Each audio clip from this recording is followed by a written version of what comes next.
আজিৰ পৰাই চিৰাং জিলাৰ বিজনীৰ 134 সংখ্যক যি ঐতিহাসিক লক্ষী পূজা আৰু মেলা আৰম্ভ হৈছে আৰু এই মুহূৰ্তত মই উপস্থিত আছোঁ বিজনী চহৰৰ মাজমজিয়াত স্থিত যি ঐতিহাসিক লক্ষী মন্দিৰ প্ৰাংগণত আৰু আজিৰ লক্ষী পূজা প্ৰথমটো দিনত দেখিবলৈ পোৱা গৈছে যে লোকে লোকাৰণ্য হৈ পৰিছে আজিৰ এই লক্ষী মন্দিৰ প্ৰাংগণ কাৰণ বিভিন্ন এলেকাৰ পৰা লক্ষ লক্ষ ভক্তমান ৰাইজৰ আগমন ঘটে এই বিজনীৰ ঐতিহাসিক লক্ষী মন্দিৰ প্ৰাংগণত আৰু কিছু সময় আগতে স্থানীয় যিগৰাকী MCLA তেখেতে আনুষ্ঠানিকভাৱে আজিৰ এই লক্ষী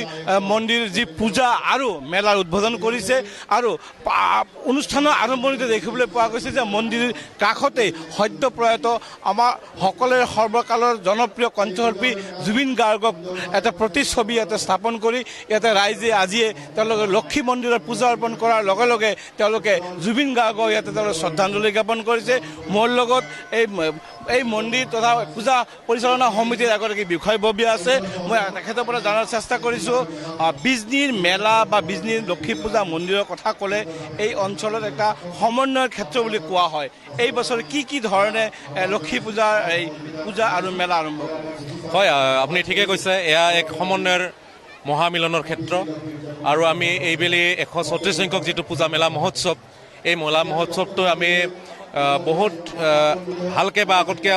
আৰু ভালকৈ কৰিম বুলি ভাবিছিলোঁ যদিও আমাৰ হাৰ্ট প্ৰাণৰ শিল্পী জুবিন গাৰ্গ আমাৰ মাজৰ পৰা হেৰাই যোৱাত আমাৰ মনবোৰো সেমেকি আছে তাৰপিছতো ঐতিহাসিক পূজা মেলা হিচাপে আমি 14 দিনীয়াকৈ কাৰ্যসূচী আমি হাতত লৈছোঁ আৰু এই 14 দিনীয়া কাৰ্যসূচীত আজি যিটো পূজা পাৰ প্ৰথম দিনৰ কাৰ্যসূচী ইতিমধ্যে সমাপন হৈছে ৰাতিপুৱাৰ পৰা যিবিলাক কাৰ্যসূচী আছিলে আমাৰ ধৰ্মধ্বজা উত্তোলনেৰে আমাৰ কাৰ্যসূচী আৰম্ভ হৈছে আৰু এতিয়া আমাৰ মেলা মহোৎসৱ শুভ উদ্বোধন হ'ল এতিয়া আমাৰ উদ্বোধনী সভা চলি আছে আৰু কাইলৈৰ পৰা আগন্তুক অহা 19 তাৰিখলৈকে আমাৰ বিভিন্ন কাৰ্যকৰ্মণিকাৰে আমাৰ মেলা মহোৎসৱখনি চলিব আমাৰ এই মণ্ডপত আমাৰ ইয়াতেই বিভিন্ন আইনাম আমন্ত্ৰিত নাম পাৰ্টিৰ দল থাকিব আমাৰ থিয় নাম বহা নাম তেনেকৈ আমাৰ নাম দলবিলাক থাকিব লগতে আমাৰ ইয়াতে থাকিব খাৰাতাল নৃত্য পৰম্পৰাগত যিটো কোচাজবংশীয় খাৰাতাল নৃত্য কোচান নৃত্য এইবিলাক আমাৰ কাৰ্যসূচীত থাকিব লগত পুতলা নাচ আমাৰ পুতলা নাচৰ কাৰ্যসূচী আছে আমাৰ পুতলা নাচ প্ৰদৰ্শন কৰা হ'ব ইয়াতে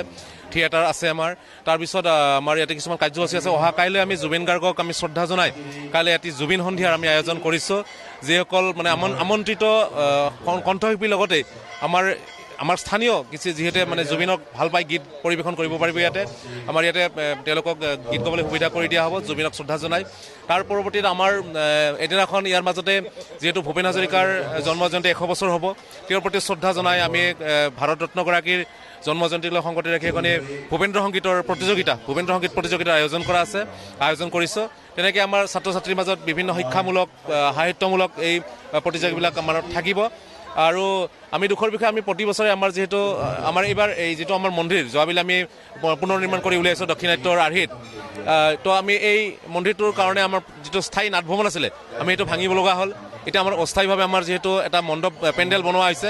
আমি প্ৰতি বছৰ এই নাটভৱনত নাট মঞ্চস্থ হৈছিলে কিন্তু এইবেলি আমি দুখৰ বিষয়ে আমি নাট মঞ্চস্থ কৰিব নোৱাৰোঁ আমন্ত্ৰিত নাট্য দল থাকে কিন্তু এইবেলি সেইটো নাথাকিব আমাৰ এয়া আছিলে মন্দিৰৰ এগৰাকী বিষয়ববীয়া মই এতিয়া মন্দিৰৰ ভিতৰচৰা যাবলৈ মই চেষ্টা কৰিছোঁ এয়া দেখিবলৈ পাইছে যে বিভিন্ন জাতি জনগোষ্ঠীৰ সমাৱেশ হয় এই বিজনীৰ যি ঐতিহাসিক লক্ষী মন্দিৰ প্ৰাংগণত ইয়াত আইসকলে আহি উপস্থিত হয়তো কিছু সময়ৰ পিছতে বিভিন্ন ধৰণৰ যি পৰম্পৰাগত যিসমূহ গীত মাত গোটেইখিনি হ'ব ইয়াত দেখা হৈছোঁ যে বিভিন্ন এলেকাৰ পৰা যিসকল ভক্তমান ৰাইজ আছে তেওঁলোকে আহি উপস্থিত হৈছে আৰু বিজনীৰ যি ঐতিহাসিক যি নৱনিৰ্মিত যি মন্দিৰ 134 বছৰীয়া এই মন্দিৰ প্ৰাংগণত যথেষ্ট সংখ্যক ভক্তৰ ভিৰ কৰিছে